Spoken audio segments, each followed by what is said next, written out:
t'écoute, ma belle. Tantio, moi j'ai un problème là. Oui, je t'écoute. Moi, on m'a donné un mariage familial. Puis en 2007.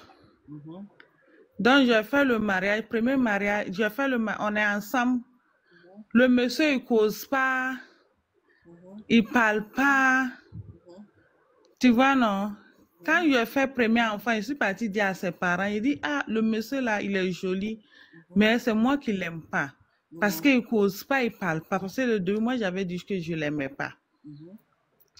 Donc maintenant, sa maman, ils ont parlé. Après, ils ont dit c'est comme ça, il est. C'est comme ça, il est. Depuis l'enfance, c'est comme ça, il est. Moi, il dit, ah, moi, je n'arrive pas à supporter. Donc, comme c'est comme ça, il n'a qu'à me libérer.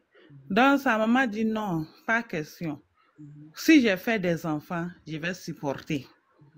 Je ne sais pas, dans un coup comme ça, je suis allée, je suis restée là-bas encore. J'ai dit, comme c'est comme ça, Dieu m'a donné deuxième enfant, j'ai resté avec lui. Donc, je suis restée avec lui comme ça. Troisième fils là, je suis tombée malade. J'ai un problème de cancer du sein. Comme j'ai un problème de cancer du sein, je l'ai expliqué. J'ai fait tous les mammographies, tous les biopsies. Je lui ai dit que je m'en vais à l'hôpital. Si c'est... Je lui ai dit que je m'en vais à l'hôpital. Il m'a dit que de partir, s'il y a l'argent de partir. Je suis partie. Dernier résultat de biopsie, je suis venue la dire. Je suis venue, je ne l'ai pas dit. Hein. Je pleurais. Ce jour-là, je n'ai pas préparé. Je pleurais, je pleurais, je pleurais, pleurais. Il m'a demandé que c'est quoi. J'ai dit, je suis allée prendre mon résultat, mais le résultat n'est pas bon. Donc, il m'a dit que il n'a pas parlé. Il a mis musique et puis après, il est sorti pour aller payer manger pour manger. Le lendemain, j'ai appelé ma maman. Il dit, moi, je suis allée faire mon biopsie. Ils m'ont dit que j'ai un cancer du sein. Et donc, c'est comme ça. Donc, il dit, pourquoi encore? Moi, j'ai dit que j'ai appelé ma maman, est venue. Maman a parlé. Il dit, pourquoi maman a parlé? Il sort, il me dit même pas que Dieu n'a qu'à me... Je ne sais même pas, il me salue même pas. Je fais chimio, je suis fatiguée. Je reste avec ma maman, je pleure avec ma maman. Oh putain, c'est mariage familial là. Mon tonton là, c'est mon tonton qui était là pour dire que si je viens à Abidjan, je n'aurai pas de problème. Le tonton, la maman l'a appelé, il dit que la fille a cette maladie. La fille t'a dit, elle dit oui. Elle dit, lui-même, il a un docteur, d'aller voir ce docteur-là. Si le docteur-là me dit que j'ai un cancer, là, lui, il va croire. Je suis partie voir le docteur-là jusqu'à 1h du matin. Le docteur l'a appelé pour dire que tu peux soigner la fille-là. C'est vrai qu'elle a un cancer.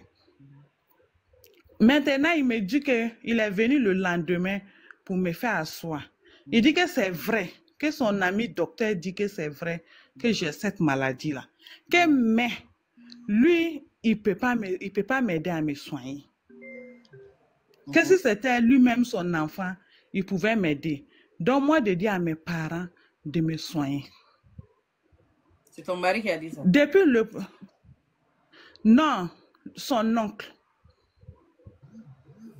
Non, c'est son oncle qui a dit que ton mari ne peut pas te soigner ou bien c'est ton mari qui a dit qu'il ne peut pas te soigner? Mon mari là, lui il a fait une méchanceté. Lui il ne me parle pas, il ne me demande pas. Ma maman cherche des choses, on me fait des chimios. Donc, c'est à cause de son oncle là, c'est comme Djigia quoi. C'est à cause de lui, on m'en a donné mariage familial là, parce que c'est lui mon oncle aussi.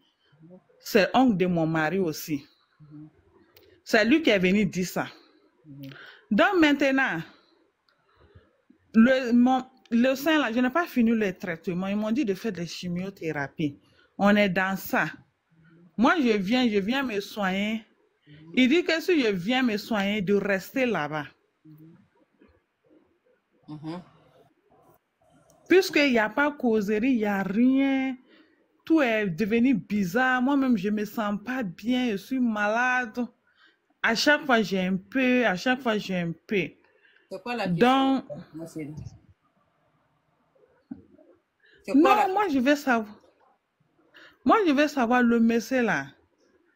Est-ce que vraiment il veut qu'on reste ensemble? Mhm.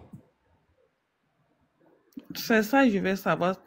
Son comportement là, il n'y a pas causerie, il n'y a rien. Ma Même au chérie, lit, même c'est ma chérie, bizarre. causerie, là, ça, c'est autre chose, quoi. Causerie, faire ceci, ça, c'est autre chose. Ce que tu as comme maladie, là, le cancer de sein, même ton ennemi pire, si on dit qu'il a, il a le Oui, cancer, tu as pitié de la personne. c'est ça. Même ton ennemi juré, si on dit que la personne est malade, c'est quoi la maladie? C'est cancer. La personne, en même temps, la personne descend. La personne descend. À plus forte raison que ton C'est mari. la... Écoute-moi, ne m'écoute pas la parole. À Ok. plus forte raison que ton mari a toi et que tu t'es marié avec lui. Vous avez eu des enfants ensemble. Et puis, c'est ton cousin de plus. C'est la famille. Ton mari est méchant. Ton mari est plus que méchant. C'est ça. Voilà. Ton mari, tu veux que je te dise la vérité, ton mari est plus que méchant. Ton mari n'a pas un cœur. Donc, C'est ça. t'en fous de ta vie ou de ta mort. Salut. C'est-à-dire, il n'a ni chaud ni froid. Il est comme ça. C'est ça. C'est tout ce que j'ai à te dire. De tout ce que tu as dit là, c'est ça là, que je peux te dire seulement. Ton mari s'en fout de toi. C'est-à-dire quoi? Pour lui là, tu n'existes même pas. Maman, il veut pas que je le quitte aussi, hein. Ça, c'est de n'importe quoi. Parce que si tu restes avec lui, Il fait des maraboutages aussi. si tu restes avec lui, c'est pas par amour, hein. Parce que là, il trouve halal. Parce que tu es sa femme, il trouve halal pour te faire l'amour, pour te faire le match. Est-ce que tu comprends? Donc, c'est à cause de Oui. ça, il veut que tu pars pas. Sinon, c'est pas par amour, hein. C'est pas par amour, hein. Là, tu te trompes, hein. C'est pas par amour, hein. Mais si tu restes sur place, tu es halal. Tu es sa femme. S'il veut se soulager, là, il passe par toi pour se soulager. Mais Voilà, avec l'amour, c'est deux choses différentes. Parce qu'on te dit que ta femme même vient te dire qu'il est malade. Il a le cancer. Jusqu'à faire chimiothérapie, c'est pas ça? Oui. Jusqu'à passer ça, là, si tu fais ces traitements-là, même les cheveux, tout tombe. Tu deviens tout était tombé. Voilà, tu deviens autre chose. C'est vrai. Voilà, tu deviens autre chose. Ta femme est gravement malade comme ça. Et puis, si tu as eu la chance, tu as les seins. Sinon, si tu n'as pas eu la chance, on te coupe les seins même. Il y a d'autres là, c'est le Quand ils m'ont dit qu'ils vont couper mes seins, il m'a dit que il n'a qu'à faire chose, il va partir en France pour me traiter. Il ne faut pas qu'ils vont couper mes seins.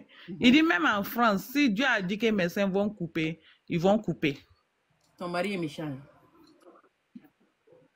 Ma chérie, tu n'es pas une petite fille. Tu es déjà mariée, tu as eu des enfants. Tu connais le bien et puis le mal. Tu connais le bien et puis le mal. Tu sais si quelqu'un t'aime, tu sais aussi si quelqu'un ne t'aime pas. Tu sais, parfois, on refuse de regarder la réalité en face. Est-ce que tu comprends? On veut que ça vienne de la bouche de quelqu'un. C'est vrai. On veut que ça vienne de la bouche de quelqu'un d'autre. Sinon, on voit exactement ce qui se passe et puis on connaît exactement ce qui se passe. Est-ce que tu comprends? Mais parfois, on fait semblant. On fait semblant, on veut que ça vienne de la bouche de quelqu'un d'autre. Sinon, ton mari, il ne t'aime pas, il ne t'a jamais aimé même. Il ne t'aime pas, il ne t'aime pas. Je te dis ça clairement, net. Maintenant, c'est à toi de choisir. Si tu veux, tu restes avec lui. Si tu veux, tu t'en ailles. Mais il ne t'aime pas. Ça, je te dis la vérité. Quelqu'un qui t'abandonne en pleine maladie. En pleine maladie. Et puis, ce n'est pas n'importe quelle maladie. C'est le cancer. Le cancer n'est pas n'importe quelle maladie. C'est ça. Voilà. Donc, si tu peux supporter, tu peux rester. Hein. Il n'y a pas de problème. Mais tout ce que je sais quand même, le stress n'est pas bon pour le cancer. Ça, tu le sais? C'est vrai, on m'a dit ça. Le stress n'est pas bon pour le cancer. Mon professeur m'a dit ça. Voilà. Le stress n'est pas bon pour le cancer. Si tu es stressé, le cancer pousse. Mon professeur m'a dit ça. Ça pousse vite. Donc, il faut éviter le stress. C'est tout ce que je peux te dire. Si tu es chez ta maman, si tu te sens à l'aise là-bas, va faire ta maladie là-bas. Si tu es chez toi aussi, si tu te sens à l'aise là-bas, tu restes là-bas. En tout cas, quand même, ton mari, là, il t'aime pas. Hein. D'accord, maman. Voilà, maintenant, c'est à toi de choisir. Merci. Ok, merci beaucoup. Bonne guérison et bon courage, ma chérie.